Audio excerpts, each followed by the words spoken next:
আমাদের আজকের গল্প দম্ভ। কলমে ছবি ব্যানার্জি। দীপান্বিতা বিয়ের 1 বছর পরও তার স্বামী জটিলেশ্বর মুখার্জিকে আজও ঠিক চিনে উঠতে পারল না। সুদর্শন, গম্ভীর, স্বল্পবাক জটিলেশ্বরের চরিত্র তার নামের মতোই জটিল। বিশাল ব্যবসায়ী পরিবারের অরিন্দম চক্রবর্তীর একমাত্র মেয়ে দীপান্বিতা গ্র্যাজুয়েশন কমপ্লিট করার পর তার বাবার 4টে বিভিন্ন ব্যবসার মধ্যে গড়িয়ার একটা ঝা চকচকে বুটিকের ব্যবসাটা সম্পূর্ণ মেয়ে দীপাকেই ছেড়ে দিয়েছিল। তার নিজস্ব গাড়ির ড্রাইভার শিবুদার সঙ্গে সে যাতায়াত করত। তার 24 বছর বয়সে বাবা তার বিয়ের জন্য কলকাতার মধ্যে পাত্র দেখা শুরু করে। একমাত্র মেয়ে ভবিষ্যতে তার সমস্ত কিছুর উত্তরাধিকারী হবে যেন পাত্রপক্ষের বর্তমান চাহিদার কথা শুনলেই তাদের এক কথায় বাবা মেয়ে নাকচ করে দিত। একমাত্র সর্বেশ্বর মুখার্জি ছোটবেলায় মাতৃহারা একমাত্র ছেলে জটিলেশ্বরকে সঙ্গে করে তাকে দেখতে এসে প্রথমেই নিজের অবস্থার কথা জানিয়ে বলেছিলেন, আমি একজন মধ্যবিত্ত মানুষ, আমার দক্ষিণ কলকাতায় নিজের দোতলা বাড়ি, কিছু সঞ্চিত অর্থ আর খড়গপুর থেকে গোল্ড মেডেলিস্ট পাওয়া উচ্চ পদে চাকরিরত ছেলে ছাড়া আপনার মতো বিপুল ধন সম্পদ কিছু নেই আমার ছেলেকে আপনার পছন্দ হলে আমি শুধু আপনার মেয়েটিকেই পুত্রবধূ হিসাবেই চাইব। আমার ছেলে সুদর্শন, তাই আমি তার উপযুক্ত একটি সুন্দরী মেয়ে চাইছিলাম। অরিন্দম চক্রবর্তী এই ছেলের খোঁজ খবর আগেই নিয়েছিলেন। তার জহুরির চোখ। ভদ্রলোক বিনয় করে নিজেকে মধ্যবিত্ত বললেও তিনি যথেষ্ট ধনী। তিনি বললেন, আমার মেয়ের মত নিয়ে আপনাকে জানাবো। আপনি ছেলের মতামত জেনে বলছেন তো? আমার মতই ছেলের মত। তাছাড়া সম্বন্ধ করে যখন বিয়েটা হচ্ছে তখন আপনার সর্বগুণ সম্পন্না মেয়েকে অপছন্দ করার কোনো কারণই নেই। দীপা শুধু বলেছিল, বাবা, ছেলেটা বড় গম্ভীর, আর ওই বিদকুটে নামটা মোটেই আমার পছন্দ নয়। অরিন্দম হো হো করে হেসে বলল, তুই না হয় বিয়ের পর একটা নতুন নামেই ডাকিস। ছেলেটার চরিত্রে গভীরতা আছে বলেই হয়তো আপাত দৃষ্টিতে একটু গম্ভীর। তোর কি সত্যি এই ছেলেটিকে অপছন্দ? অনেক তো দেখলাম, এরা নির্লোভ দেখেই আমার খারাপ লাগেনি। বিয়েতে অরিন্দম মেয়েকে তার নামে আগেই কেনা একটা 4 রুমের ফার্নিশড ফ্ল্যাট দিল, আর গয়নাগাটির সঙ্গে তার নিজস্ব গাড়ির সঙ্গে শিবুকেও দিতে চেয়েছিল। কিন্তু দীপা বলল, বাবা, শিবুদা তো শুধু আমাদের ড্রাইভারই নয়, সে তোমার সব ব্যবসার হিসেব নিকেশের কাজও করে। ওকে ছাড়া তোমার অসুবিধে হবে, তুমি অন্য ড্রাইভার ঠিক করে দিও। তুমি বরং আমাকে গঙ্গামাসিকে দিয়ে দাও, ছোট থেকে গঙ্গামাসি আমার দেখাশোনা করে, ওকে ছাড়াই বরং আমি অচল। বিয়ের পর দীপাকে নিজের ব্যবসা ছাড়া কুটো ভেঙে দুটো করতে হতো না। এখানেও হোল টাইমের একটা রান্নার মাসি, কাজের মাসি, একটা ঠিকে কাজের মাসি, একটা চাকর নিয়ে 4 জন কাজের লোক। ফুলশয্যার রাতে ক্লান্ত ছিল বলে মানুষটার সঙ্গে সামান্য আলাপ ছাড়া কিছু হয়নি। সে বলেছিল, আমাদের পুরুষানুক্রমে নামের সঙ্গে ঈশ্বর রাখার রেওয়াজ। আমার মা আমাকে টুকু বলে ডাকত, বাবা ডাকে বাবু বলে। তুমি আমাকে টুকু বলেই ডাকতে পারো। দীপা মনে মনে বলল, এ বাবা, এটাও তো মেয়েদের নাম। না, আমার নাম ধরে ডেকে আর দরকার নেই।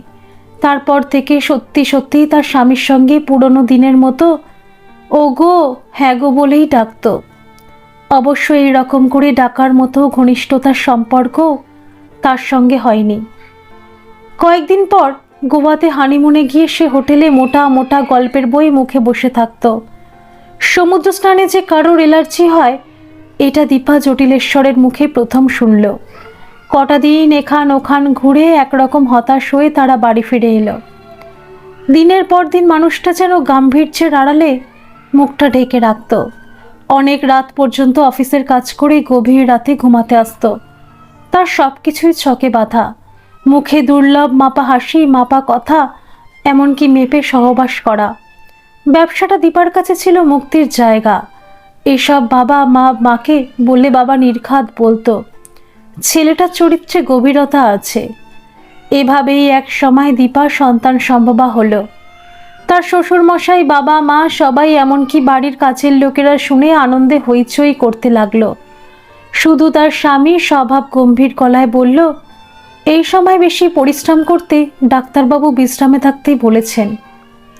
যথাসময়ে দীপা একটা পুত্র সন্তানের জন্ম দিল। তাদের বংশের পরম্পরা মেনে দীপা ছেলের নাম পরমেশ্বর রাখল। তার স্বামীর ইচ্ছা ছিল সিদ্ধেশ্বর নাম রাখার। দীপা এক কথায় সেটা নাকচ করে দিল। দীপার এক এক সময় সন্দেহ হতো তার স্বামীর কি ভালোবাসার কেউ আছে। সে বাড়িতে রামগরুরের ছানার মতো মুখ করে থাকে। নিপাট ভদ্রলোকের মতো মার্জিত কথাবার্তা, তার সঙ্গে ঝগড়া তো দূরের কথা, আজ পর্যন্ত গলা তুলে কথা পর্যন্ত বলেনি। তার সব সিদ্ধান্ত মতামত হাসি মুখেই মেনে নিয়েছে। কিন্তু দীপা অনেকবার তাকে ফোনে হো হো করে প্রাণখোলা হাসি হাসতে নিজে শুনেছে, অনর্গল কথা বলতে শুনেছে। কার সঙ্গে কথা বলে জিজ্ঞেস করলে বলতো অফিসের কলিগ। দীপা গভীর রাতে অনেকবার সুযোগ পেয়ে ফোন ঘাঁটতে গিয়ে দেখেছে ফোন লক করা। তার গায়ে কখনো অচেনা পারফিউমের গন্ধ বা সন্দেহজনক কিছু দেখতে পায়নি। শুধু তার প্রতি আবেগশূন্য যান্ত্রিক ব্যবহার তাকে মাঝে মাঝে ক্ষিপ্ত করে তুলত। তার তো নিজের যথেষ্ট সুন্দর আকর্ষণীয় চেহারা, তবুও সে মানুষটা তার প্রতি এতটা নির্লিপ্ত থাকে কি করে? একটা অজানা সন্দেহের কাঁটা তাকে কুড়ে কুড়ে খায়। তার স্বামীর জন্মগত স্বভাব এটা নিয়ে, তার ছেলে পরমকে নিয়ে দীপা সব ভুলে থাকার চেষ্টা করত। তার জন্মদিন, বিবাহবার্ষিকী স্বামী রীতিমতো ধুমধাম করে পালন করত। দামি উপহার থেকে শুরু করে বিদেশি পারফিউম, কসমেটিক্স দিয়ে তার কখনো ভুল হতো না। কিন্তু দীপা চাইতো স্বামীর উষ্ণ আন্তরিক ভালোবাসা, তার সঙ্গে ঘন্টার পর ঘন্টা গল্প করতে, চাইতো তার প্রতি অখণ্ড মনোযোগ। পরমের 4 বছর বয়সে তার স্বামী তাকে সিমলার কনভেন্ট স্কুলের হোস্টেলে একরকম জোর করেই ভর্তি করে দিল। এই ব্যাপারে দীপার ঝগড়া, অনুনয় বিনয় কিছুমাত্র কানে দিল না। বলল, দীপা, একবার ঠান্ডা মাথায় ভেবে দেখো, তোমার ব্যবসার ব্যস্ততা আর আমার চাকরি, ছেলেকে আমরা দুজনেই সময় দিতে পারবো না। সে এখানে থাকলে মানুষ হবে না। ততদিনে তার শ্বশুরমশাই গত হয়েছেন। তার 6 মাসের মধ্যেই মা মারা গেছে। বাবার শরীরে নানা রকম রোগ ধরা পড়েছে। বাবা তার সব ব্যবসা একে একে গুটিয়ে দিয়ে শুধু হার্ডওয়্যারের ব্যবসাটাই রেখেছে। সেটাও বেশিরভাগ দিনের বিশ্বস্ত অকৃতদার শিবুদাই দেখাশোনা করে। এই প্রথম দীপার মনে হলো সব কিছু ছেড়ে দিয়ে এই নিষ্ঠুর মানুষটার থেকে বেরিয়ে বাবার কাছেই চলে যেতে। এখন নির্জনে শিবুদার কথা তার বড় মনে পড়ে। অ্যাকাউন্টেন্সিতে অনার্স নিয়ে বিকম পাস শিবনাথকে বাবার এক বন্ধু বাবার কাছে পাঠিয়ে বলেছিল, অরিন্দম, ছেলেটির অল্প বয়সে বাবা মা মারা যায়। বহু কষ্টে লেখাপড়া শিখেও একটা চাকরি জোটাতে না পেরে ড্রাইভারি করছিল। একে তুই নিলে ড্রাইভারির সঙ্গে সঙ্গে তোর ব্যবসাও দেখাশোনা করতে পারবে। দীপা তখন হায়ার সেকেন্ডারি পরীক্ষায় দিয়েছে। বছর 27-এর শ্যামবর্ণের পেটানো স্বাস্থ্যের ছেলেটা সেই থেকে তাদের বাড়িতেই আছে। তার সঙ্গে মালিক কর্মচারীর গণ্ডির বাইরে কখনো সম্পর্কও ছিল না। দীপা অনেক সময় শিবুদার চোখে মুগ্ধ চাউনি মুহূর্তের জন্য হলেও লক্ষ্য করত। কিন্তু শিবুদা নিজের অবস্থান সম্পর্কে বেশি মাত্রায় সচেতন ছিল। সেও তো কম দাম্ভিক ছিল না। এক টেবিলে শিবুদার সঙ্গে খাওয়া নিয়ে সে যথেষ্ট বিরক্তি প্রকাশ করত। শিবুদার ওপর বাবার নির্ভরশীলতা দিন দিন বেড়েছিল। বাবাও তাকে যথেষ্ট মর্যাদা দিয়ে একতলার একটা আরামদায়ক এসি বসানো অ্যাটাচ টয়লেটযুক্ত ঘরে মোটা মাইনে দিয়ে বাড়ির ছেলের মতোই থাকতে দিয়েছিল। তাদের বাড়িতে এক টেবিলে বসে খাওয়া দাওয়া করতে অনুরোধ করেছিল। মালিক কর্মচারীর একটা সূক্ষ্ম ফারাক বাবা তাকে ব্যবহার দিয়ে বুঝিয়ে দিত। শিবু অক্ষরে অক্ষরে সেটা মেনে কয়েকদিন খেয়ে বিনয়ের সঙ্গে সেটা প্রত্যাখ্যান করেছিল। এমনকি বাবা তাকে বিয়ে দিয়ে বাড়ি সংলগ্ন একটা জায়গায় 2 রুমের একটা বাড়ি করে দিয়ে সংসারীও করতে চেয়েছিল। যে কোনো ছেলের প্রস্তাব লুফেই নিত, কিন্তু শিবুদা কোনোদিন বিয়ে করবে না বলেছিল। এখন মনে হয় শিবুদা কোনো অংশে তার অনুপযুক্ত ছিল কি? ভদ্র বংশের লেখাপড়া জানা, সৎ, আদর্শবান, নির্লোভ, বিশ্বস্ত ছেলে। শুধুমাত্র আর্থিক বৈষম্য আর দম্ভই কি তার কারণ? বাবা তো এখন সেই শিবুদার ওপরেই পুরোপুরি নির্ভরশীল। এই অর্থ বৈভব তার জীবনে কতটা সুখ দিল। একমাত্র মরুভূমির বুকে ওয়েসিস ছিল তার সন্তান পরম। তাকেও মানুষটা বিচ্ছিন্ন করে দিল। অথচ তাকে ছেড়ে যাওয়ার বাহ্যিক কারণ তারও কি জানা আছে? বাবার কাছে ফিরে গেলে স্বামীর বিরুদ্ধে সে কি প্রমাণ দেবে? দীপা মনস্থির করলো সে এখানেই থাকবে। পরদিন সকাল 9:30টায় স্নান করে কিছু খেয়ে নিয়ে দোকানে বেরোনোর জন্য তৈরিও হলো। একতলায় ড্রাইভারকে গাড়ি বের করার জন্য ফোন করলে ড্রাইভার বলল, ম্যাডাম, আমি হঠাৎ দেশের বাড়িতে মায়ের অসুস্থতার খবর পেয়ে বেরিয়েছি। আমার ফেরার কোনো ঠিক নেই, আপনি নতুন ড্রাইভার লাগিয়ে নিন। দীপা একটা ক্যাব বুক করে বেরিয়ে পড়ল। দীপা খবরের ড্রাইভারের চেয়ে তার স্যালারি উল্লেখ করে বিজ্ঞাপন দিয়েছিল। ঠিকানা দিয়ে বাড়িতে রবিবার দিন সবাইকে দেখা করতেও বলা হয়েছিল। সেই মতো একতলার বসবার ঘরে দীপা এক এক করে ইন্টারভিউ নিয়ে 4টে ড্রাইভারকে রিজেক্ট করলো। পঞ্চম জনকে তার ভালো লাগলো। বছর 27-28 বছরের পরিচ্ছন্ন পোশাকে সুশ্রী চেহারার ছেলেটিকে তার পছন্দ হলো। জিজ্ঞেস করলো, তোমার নাম? তাপস দত্ত। কতদিন ড্রাইভিং করছো? ম্যাডাম, 7 বছর। শর্ত জানা আছে? সকাল 8টায় এসে রাত 9টার পর ছুটি পাবে। আমার একতলায় ড্রাইভার কোয়ার্টার আছে, একটা ঘর আর রান্নার জায়গা আছে, জলের ব্যবস্থাও, কাছাকাছি টয়লেট আছে, ইচ্ছে করলে ওখানে থাকতেও পারো। তাপস বলল, ম্যাডাম, আমি বিবাহিত, একটা 4.5 বছরের ছেলে আছে, নিউ টাউনের কাছে একটা বস্তিতে থাকি। আপনি দয়া করে আমার ফ্যামিলি নিয়ে যদি থাকতে অ্যালাউ করেন। দীপা বলল, এই বয়সে বিয়ে, আবার বাচ্চাও আছে? ম্যাডাম, আমি খুব অল্প বয়সে বিয়ে করেছি। দীপা খানিকক্ষণ চিন্তা করে বলল, ওকে, ঘরে একটা বড় চৌকি আর ফ্যান ছাড়া কিন্তু কিছু নেই। তুমি 2-1 দিনের মধ্যে শিফট করো। মাইনে 10,000 টাকা, রবিবার ছুটি। যদি দরকারে বেরোতে হয় এক্সট্রা পেমেন্ট পাবে, আর প্রথম দিন তোমাদের খাবার নিচে পাঠিয়ে দেওয়া হবে। 22-23 বছরের শ্যামলা রঙের ঢলঢলে চেহারার বউ আর মিষ্টি দেখতে গাবলু গুবলু একটা বাচ্চাকে নিয়ে ওরা 2 দিন পরে চলে এলো। বউটার নাম নয়না। চঞ্চল ছেলেটিকে ওরা মনু বলেই ডাকছিল। বাচ্চা ছেলেটা 2-1 দিন পর থেকেই দোতলায় ছুটে ছুটে চলে আসতো। রান্না করতে করতে বউটা সিঁড়ির মুখ থেকে ছেলেটা ডাকলেও যেতে চাইতো না। দীপা সস্নেহে বলতো, আহা, বাচ্চা ছেলে, থাক না, ওকে একটু পরে গঙ্গা মাসি দিয়ে আসবে। দীপা সন্ধে 8টার পর ফিরে এলে বাচ্চাটা তার পায়ে পায়ে ঘুরঘুর করত। এটা সেটা বায়নাও করত। ওর বাবা মা ডাকাডাকি করলেও যেতে চাইতো না। প্রায় দিন তাকে রাতের খাবার খাইয়ে ঘুম পাড়িয়ে গঙ্গা মাসি ওদের ঘরে দিয়ে আসতো। দীপার ছেলেকে ছেড়ে থাকা বুভুক্ষ মায়ের মনটা ছেলেটিকে বুকে জড়িয়ে ধরলে জুড়িয়ে যেত। দীপা প্রায় দিন লক্ষ্য করত বউটা ভোর থেকে উঠে হাসি মুখে সংসারের বাসি কাজকর্ম সেরে বারান্দায় বসে সামান্য ডাল, আলু সেদ্ধ আর একটা তরকারি দিয়ে স্বামীকে কাছে বসিয়ে যত্ন করে খেতে দিচ্ছে, আর কি একটা কথায় খিলখিল করে হাসছে। দীপা মনে মনে ভাবত, এত অভাবের মধ্যে এত হাসি, এত ভালোবাসা আসে কি করে? রবিবার ছুটির দিনে ওদের ছোট্ট ঘরে যেন উৎসব শুরু হতো। সারাটা দিন ওরা দুজনে এমন করে হাসাহাসি খুনসুটি করতো যে দেখে মনে হতো যেন সদ্য প্রেমে পড়া প্রেমিক প্রেমিকা। মাঝে মাঝে দীপা গঙ্গা মাসিকে দিয়ে রাতে মাংস এটা ওটা রান্না দিয়ে পাঠাতো। বউটা গম্ভীর মুখে নিত। এক রবিবার দীপা 3 জনের মতো খাসির মাংস, পোলাও, পনিরের ডালনা, চাটনি আর পায়েস সব কিছু সাজিয়ে দিয়ে পাঠালো। বউটা সেদিন গঙ্গা মাসিকে বলল, মাসি, আমাদের এসব ভালো মন্দ খাওয়ার অভ্যেস নেই, আর কখনো এসব খাবার এনো না। গঙ্গা মাসি মুখ গোমড়া করে এসে বলল, খুকি, তুমি কেন এসব খাবার পাঠাও? বউটা আজ মুখের ওপর স্পষ্ট বলে দিল আর কখনো খাবার না পাঠাতে। দীপা বলল, কি, একটা ড্রাইভারের বউ বস্তি থেকে উঠে আসা মেয়ের এত স্পর্ধা? গঙ্গা মাসি বলল, খুকি, আর একটা কথা না বলেও পারছি না তোমাকে। নিজের ছেলেকে তেপান্তরে পাঠিয়ে পরের ছেলেকে নিয়ে এবার আদিক্ষেতা করাটা বন্ধ করো। দীপার মুখে একটা ক্রূর হাসি খেলে গেল। বিদ্যুৎ চমকের মতো একটা প্ল্যান মাথায় এলো।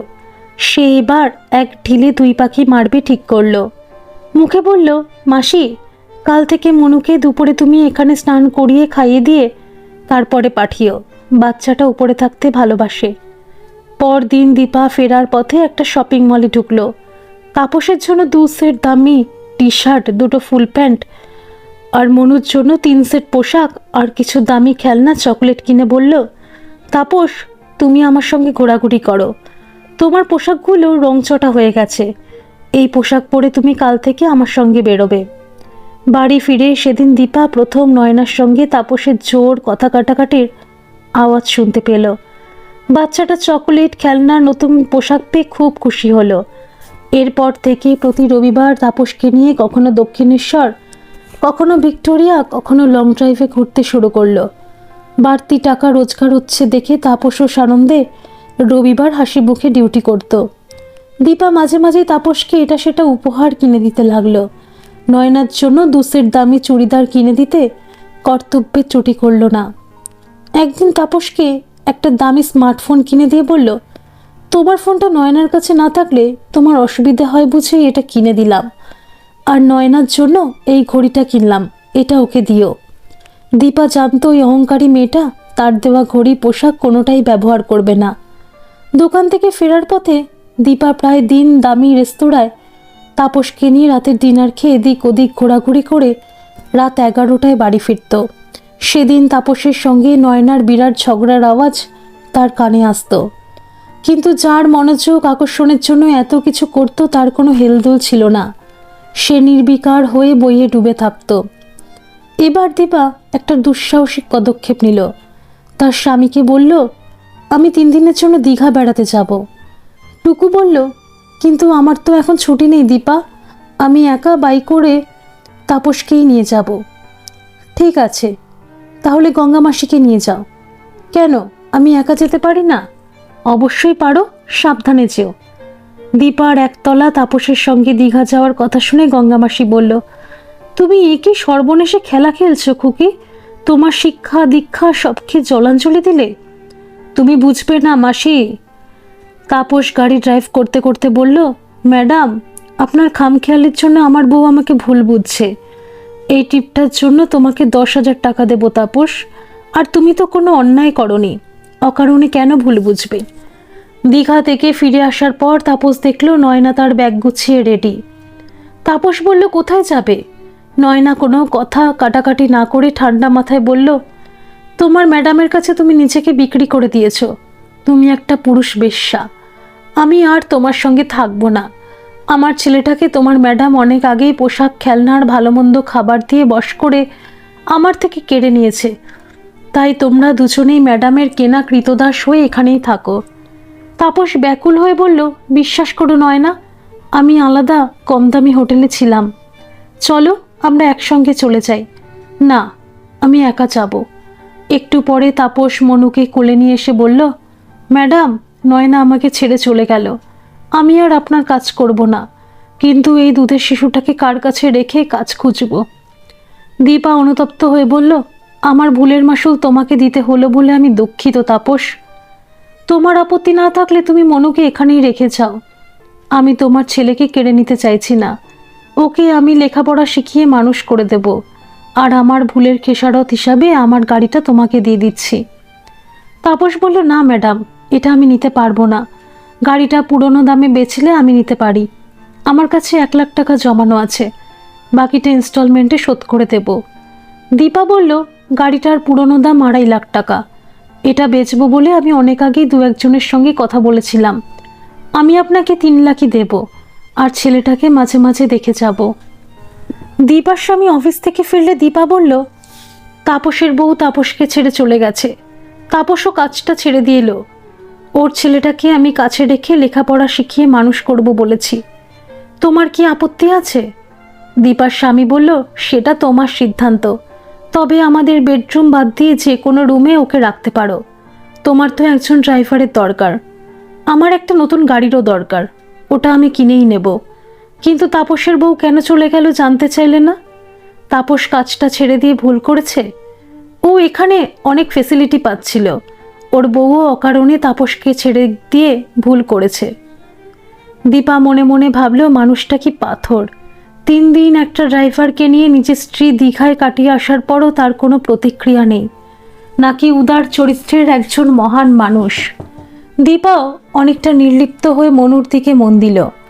গঙ্গা মাসির ঘরে ওর জন্য আলাদা বেডের ব্যবস্থাও করে দিল। প্রথম প্রথম ছেলেটা কদিন মায়ের জন্য কাঁদাকাটিও করছিল, তারপর আস্তে আস্তেই তাকে আঁকড়ে ধরল। ওকে প্রতিদিন বুকের কাছে শুয়ে ঘুম পাড়িয়ে তবে সে নিজের ঘরে আসতো। শিবুদাকে দিন সাতেক দোকানে দেখভাল করতে দিয়ে দীপা মনুকে একটা ভালো স্কুলে ভর্তি করে দিল। দীপার ছেলে ছুটির সময় দু একবার এসে মনুকে দেখে প্রচণ্ড বিরক্ত হয়ে বলেছিল, এই ছেলেটা কে, ও আমাদের বাড়িতে আছে কেন? দীপা বলল, পরম, ওর নাম সুমন, ও তোমার একজন বন্ধু। পরম রাগী গলায় বলেছিল, না, ও কখনো আমার বন্ধু নয়, ওকে আমার সঙ্গে এক টেবিলে খেতে দেবে না। দীপা মনে মনে ভাবল, এই দাম্ভিকতা তো একসময় তারও ছিল, বরং তার স্বামী অনেক বেশি উদার। সে মনুর সঙ্গে সেভাবে না মিশলেও তাকে কখনো একজন ড্রাইভারের ছেলের মতো বিহেভ করেনি। পরবর্তী সময় পরম যত বড় হয়েছে অবিকল বাবার মতো গম্ভীর মিতবাক হয়ে গেছিল। তার সঙ্গে ছেলের সেরকম বন্ডিং কখনো তৈরিই হয়নি, বরং দিনে দিনে মনুর সঙ্গে এক অদ্ভুত ভালোবাসা সে চড়িয়ে গেছে। দীপা তাকে আন্টি ডাকতে শিখিয়েছে। কেটে গেছে দীর্ঘ 20 বছর। এর মধ্যে বাবা মারা গেছে। মনু মধ্যম মেধার ছেলে। সে গ্র্যাজুয়েশন করার পর দীপা শিবুদার সাহায্যে হার্ডওয়্যারের ব্যবসায় তাকে বসিয়েছে। শিবুদা মাথার উপর থেকে তাকে ব্যবসার খুঁটিনাটি শিখিয়ে দেয়। তাপস লোনের টাকা 2 বছরের মধ্যেও শোধ করে দিয়েছে। সে মাঝে মাঝে ছেলের সঙ্গে দেখা করতে আসে। দীপা সংকোচবশত কখনো নয়নার কথা জিজ্ঞেস করতে পারেনি। পরম খড়গপুর থেকে আইআইটি করে উচ্চশিক্ষার জন্য বিদেশে গেছে। এত দীর্ঘ বছরে দীপা কখনো স্বামীর সন্দেহজনক আচরণ দেখেনি। চাকরির জন্য তাকে মাঝে মাঝে ট্যুরে যেতে হতো, কিন্তু দীপা খোঁজ নিয়ে দেখেছে ট্যুরে তার স্বামী কোনো সফর সঙ্গিনী নিয়ে যায় না। তবু তার মনে চিরদিন একটা ছোট্টখাটা মাঝে মাঝেই খচখচ করে বিধেই গেল। একদিন দীপার স্বামী অসুস্থ অবস্থায় অফিস থেকে ফিরে এলো। দীপা উদ্বিগ্ন হয়ে তাদের পারিবারিক চিকিৎসককে কল করে বাড়িতে ডাকল। তিনি কিছুক্ষণ দেখে বললেন, ওনাকে হসপিটালে ইমিডিয়েট অ্যাডমিট করা দরকার। হসপিটালে যাওয়ার আগে জটিলেশ্বর দীপার হাতে একটা খাম দিয়ে বলল, আমাদের বংশে কেউ দীর্ঘায়ু ছিল না। আমার কিছু হয়ে গেলে খামটার সব নির্দেশ ও আমার ব্যক্তিগত কিছু কথা লিখে রেখেছি। ওটা আমার মৃত্যুর সংবাদ পাওয়ার পরে পড়তে দেরি করো না। দীপা বলল, কেন তুমি এমন কথা বলছো? আমি বলছি তুমি ঠিক সুস্থ হয়ে ফিরে আসবে। তোমার ব্যক্তিগত কথা কখনো আমাকে যখন বলনি, তখন আজও থাক। আমি এত বছরেও তোমাকে ঠিক চিনে উঠতে পারিনি। ঠিক আছে, তাহলে কথা দাও, আমার মৃত্যু সংবাদ পেলেই ওটা পড়বে, আর এখনই পরমকে খবর দেওয়ার দরকার নেই। মাত্র 58 বছর বয়সে জটিলেশ্বর মাত্র 3 দিন পর মারা গেল। দীপা খবরটা পেয়ে কিছুক্ষণ স্তব্ধ হয়ে গেল। মনে পড়ে স্বামীর শেষ অনুরোধ। মৃতদেহ বাড়িতে আনার আগেও খামটা কাপা হাতে খুলল। দীপা খামটা কাপা হাতে খুলল। দীর্ঘ চিঠি। তাতে লেখা, দীপা, আমি এই চিঠিতে নিজের সপক্ষে কোনো কৈফিয়ত দেব না বা তোমার কাছে ক্ষমা চাইব না, কারণ আমি লম্পট মদ্যপ চরিত্রহীন নই। আমি তোমার আগে মন্দিরে বিয়ে করেছিলাম সুধা বলে আমার হায়ার সেকেন্ডারি অবধি পড়া এক ঘনিষ্ঠ বন্ধুর বোনকে। অনেকটা মানবিকতা, মমতা ও অসহায় বন্ধুর দায় উদ্ধার করার জন্য। আমি চাকরিতে উচ্চ পদে জয়েন করার পর দেখলাম আমার সেই বন্ধু তমাল ওই অফিসে 4th গ্রেডের চাকরি করছে। তার কাজ টেবিল পরিষ্কার করা, চা জল দেওয়া। খুব আশ্চর্যের সঙ্গে দুঃখ পেয়েছিলাম। সে লেখাপড়ায় যথেষ্ট মেধাবী ছিল। হঠাৎ বাবার মৃত্যু ও পরিবারের 7-8 জন পোষ্য নিয়ে দিশেহারা অবস্থায় সেই চাকরি নিতে বাধ্য হয়েছিল। মাস 3 পর সে তার বোনের বিয়ের জন্য আমার কাছে 30,000 টাকা ধার চায়। 2 সন্তান সহ মধ্যবয়স্ক পাত্রের দাবি ছিল নগদ 1 লাখ টাকা ক্যাশ। তার হাতে পায়ে ধরে সে 70,000-এ রাজি হয়েছে, শুধুমাত্র সরকারি কেরানির চাকরি দেখে বিয়েটা দেওয়া। এর আগে এক দিদিও বোনের বিয়ে দিতে তাকে বসত বাড়ি বিক্রি করতে হয়েছিল। এখনো 2 ভাইকে পড়াতে হচ্ছে। আমি তার প্রায় বস্তির মতো ভাড়া বাড়ি গিয়ে দেখলাম সত্যি তাদের হতদরিদ্র অবস্থা। আমি তমালের বোন সুধাকে গোপনে মন্দিরে বিয়ে করতে রাজি হলাম। মাধ্যমিক পাশ করা সুধার চেহারা অতি সাধারণ। তোমার রূপগুণের ধারে কাছে দাঁড়ানোর যোগ্যতা তার নেই। আমি জানতাম আমার বাবা এই বিয়ে কোনোভাবেই মেনে নেবে না। তাই সিদ্ধান্ত নিয়েছিলাম বাবা গত হলে মধ্যবয়সে হলেও স্ত্রীকে নিজের বাড়ি নিয়ে আসব। বাবা বহু বিয়ের সম্বন্ধও দেখেছিল। আমি এটা ওটা কারণ দেখিয়ে নাকচ করেছি। মার মৃত্যুর পর বাবা দুহাত দিয়ে আমাকে বড় করে মায়ের অভাব কখনো বুঝতে দেয়নি। তোমাকে দেখবার আগে বাবার একটা বড় রকমের স্ট্রোক হয়ে যায়। তোমার সঙ্গে আইনত বিয়েটা আমি বাধ্য হয়ে বাবার মুখ চেয়েই করেছিলাম, সুধার অনুমতি নিয়ে। ভেবেছিলাম আমার উদাসীন নির্লিপ্ত ব্যবহারে তুমি বেশি দিন আমাকে সহ্য করবে না, কিন্তু তোমার চোখে আমি ভালোবাসা দেখেছিলাম, তাই তুমিও আমাকে ছেড়ে গেলে না। আজ একটা সত্যি কথা স্বীকার করছি, সুধার সেবা আনুগত্য ও একনিষ্ঠতায় আমি মুগ্ধ ছিলাম ঠিকই, কিন্তু তাকে কখনো ভালোবাসতে পারিনি। আমার সবটুকু ভালোবাসা ছিল তোমার প্রতি। আমি সুধার কাছে থাকতাম 2 মাস 1 মাস, অন্তত ট্যুরের নাম করে। ট্যুর থাকতো হয়তো 3 দিনের, আমি ওটা 10 দিনের বলে বাকি সময়টা থাকতাম। সে বহুদিন বাপের বাড়ি থাকার পর আমি 10 বছর পর একটা 2 রুমের ফ্ল্যাট কিনে সেখানে সুধাকে রেখেছিলাম। তোমাকে বিয়ের পর তার কাছে যাওয়া খুব কমেও গিয়েছিল, কিন্তু সুধার এ নিয়ে কোনো অভিযোগ ছিল না। আমাদের একটা ছেলে আছে, বংশের ঐতিহ্য মেনে তার নাম রেখেছি কিরিটেশ্বর। সে পরমের থেকে 2 বছরের বড়। দীপা, তুমি আমার আইনত স্ত্রী, কিন্তু সুধা আমার ধর্মত স্ত্রী, তাই তার প্রতি আমার দায়বদ্ধতা অস্বীকার করতে পারিনি। আমার প্রথম সন্তান কিরিটি লেখাপড়ায় সাদা মাটা। তাকে আমি বছর 2 আগে একটা মোবাইল কম্পিউটারের শোরুম করে দিয়েছি। আমার সঞ্চয়ের 10 আনা সুধা ও কিরিটির নামে বিভিন্ন সঞ্চয় প্রকল্পের কাগজ করে রেখে ওদের হাতেই রেখে দিয়েছি। বাকি এই বসত বাড়িটার সঞ্চয়ের 6 আনা পরমের থাকলো।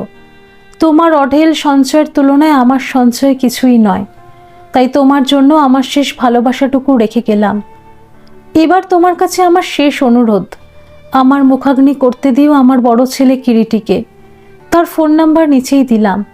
আমার কৃতকর্মের জন্য আমার কোনো অনুশোচনা নেই। একবার ভেবেছিলাম আমার জীবনের এই গোপন অধ্যায়টা গোপন থাকলে ক্ষতি কি, কিন্তু সন্তানের হাতের মুখাগ্নির লোভটা সামলাতে পারলাম না। এই খামটা তুমি দুঃখ, শুধু একটাই, তোমাকে নিঃশব্দে আমার সবটুকু দিয়ে ভালোবেসেও তোমাকে সুখী করতে পারিনি। দীপা, স্বামী সর্ব ইচ্ছা পূর্ণ করল। শ্রাদ্ধ শান্তি মিটে যাওয়ার পর সুধা দীপার 2 হাত ধরে বলল, বোন, মানুষটা শুধুমাত্র আমার প্রতি তার দায়িত্ব পালন করে গেছেন। তার সব মনটুকু জুড়ে শুধু তুমিই ছিলে, এটা সে আমার কাছে স্বীকারও করেছিল। আমি তো কোনো অংশেই তার যোগ্য ছিলাম না। দেবতার মতো মানুষটার কাছে আশ্রয় পাওয়াটাই আমার বিরাট ভাগ্য ছিল। কিরিটি দীপাকে প্রণাম করে বলল, ছোট মা, কখনো যদি তোমার প্রয়োজন হয় আমাকে ডেকো, আমি সারা জীবন তোমার পাশে থাকব। দীপার চোখ দিয়ে ঝরঝর করে জল ঝরে পড়ল। দীপা 10 দশেক পর পরমকে ফোন করলো। পরম বলল, মা, আমি এখানেই ভালো অফার পেয়ে নতুন চাকরিতে জয়েন করেছি। সময়ের অভাবে মাসখানেক ফোন করতে পারিনি। আমি আমার সহকর্মিনী স্টেলা বলে একটা মেয়েকে ভালোবাসি। খুব শীঘ্রই ওকে বিয়ে করে গ্রিন কার্ড পেয়ে যাব। বিয়ের পর তোমাদের কাছে 1 মাসের জন্য যাওয়ার ইচ্ছা আছে। তুমি বাবা কেমন আছো? তোমার পোষ্য ছেলেটি কি এখনো আছে?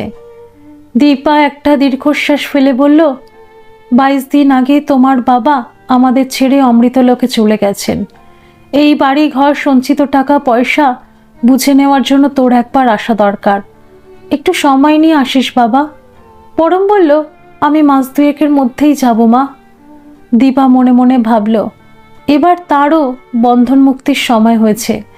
সক্ষম থাকতে থাকতে সন্তানের প্রতি, মনুর প্রতি, আর যে মানুষটা আজও বিশ্বস্ততা ও নিষ্ঠার সঙ্গে তার ব্যবসা, বাড়িঘর, তার টাকা পয়সার চুলচেরা হিসেব নিকেশ করে চলেছে, তার প্রতিও তার কর্তব্য আছে।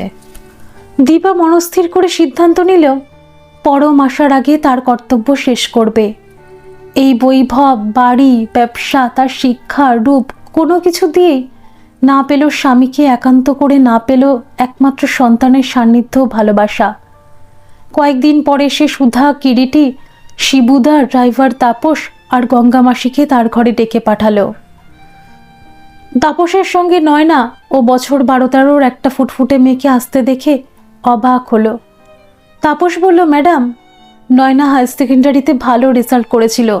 সে নার্সিং কোর্সে ভর্তি হয়ে ট্রেনিং কমপ্লিট করে একটা হসপিটালে কাজে জয়েন করে আমার সঙ্গে যোগাযোগ করে ক্ষমা চেয়েছিল।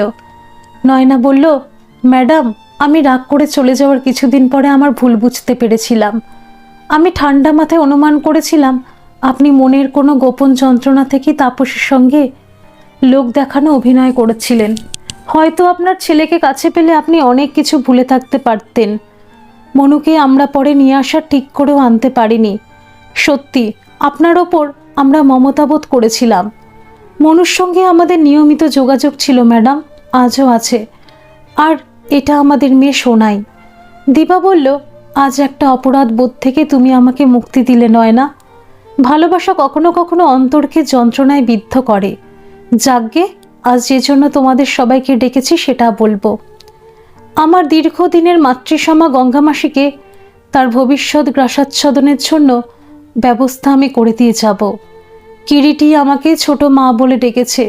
তাকে মা হিসেবে আমি কিছু দিয়ে যেতে চাই। আমার গয়নার কিছুটা মনুকে দিয়ে বাকিটা সমান অংশ পরম ও কিরিটিকে দিয়ে যেতে চাই। আর সুধা দিদিকে সঞ্চয়ের টাকার একটা অংশ দিতে চাই। মনুকে আমার হার্ডওয়্যারের ব্যবসা, আমার নিজের একটা ফ্ল্যাট আর ব্যবসার মূলধনের জন্য কিছু টাকা দেব ঠিক করেছি। নয়না বলল, ম্যাডাম, আপনার তো ছেলে আছে, ওকে এত কিছু কেন দিচ্ছেন?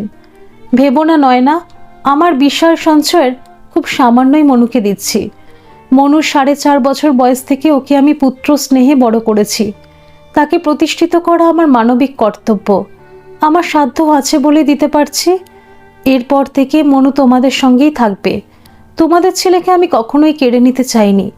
ও ভালোবাসার টানেই আমার কাছে ছিল। তোমার সঙ্গে যোগাযোগ হয়েছে জানলে কবেই ওকে ছেড়ে দিতাম। তাপস বলল, ম্যাডাম, মনু আপনাকে মায়ের মতোই ভালোবাসে, শ্রদ্ধা করে। ও সারা জীবন আপনার পাশে থেকে আপনার দেখাশোনা করবে। এটা ওর কর্তব্য। আমাদের সঙ্গে ওর আগের মতোই যোগাযোগ থাকবে। দীপা বলল, আমি জানি তাপস, নিজের ছেলের ওপরেই কখনো অধিকার ফলাইনি। মনু তো পরের ছেলে, কোন অধিকারেই ওকে আমি আটকাবো? ভেবো না, এতদিন পর্যন্ত যে আমার পরিবার ও আমাকে দেখাশোনা করেছে সেই আমার দেখাশোনা করবে।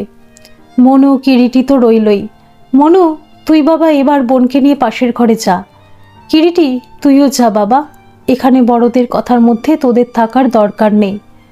এবার আমি শিবুদাকে কিছু বলতে চাই।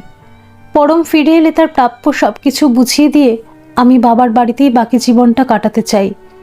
আর শিবুদাকে আমার বসত বাড়ি ও বুটিকের ব্যবসাটা লিখে দিতে চাই।